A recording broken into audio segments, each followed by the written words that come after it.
আমার লাইফে আমি কখনো প্রমোশনের জন্য আমি বসের কাছে গিয়ে বলিনি, বস আমার 3 বছর হয়ে গেছে, আমাকে একটা প্রমোশন দেন। লাইন ম্যানেজারের কাছে কখনো বলিনি যে আমি তো এটা অর্জন করেছি, আমাকে একটা প্রমোশন দেন। আমি দেখেছি আমার প্রমোশন এমনি এমনি হয়েছে। কারণ কাজ শেষ হয়ে গেলে আমি যেটা করতাম, আমি প্রতিদিন কাজের শুরুতে আমার একটা ডায়েরি থাকতো, এখনো আছে।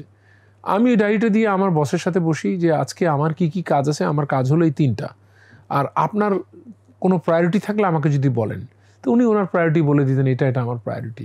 আমি সবসময় কাজ শুরু করতাম বসের প্রায়োরিটি মাথায় রেখে, এবং দিনের শেষে আবার আরেকটা কাজ করতাম। আমরা অনেকেই করি না, আমরা মনে করি 5টা বেজে গেছে, বসকে বলার দরকার কি, আমি তো চলেই যেতে পারি।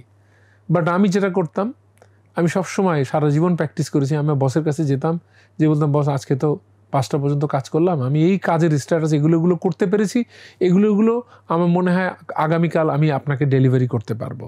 কখনো কখনো বসে তো বলতো না, এটা তো আগামীকাল না, আমাকে কালকে সকাল 10টার ভিতরে দিতে হবে। যে ঠিক আছে স্যার, আমি নোট নিচ্ছি, আমি এনশিওর করবো এটা 10টার ভিতরে ডেলিভারি হবে।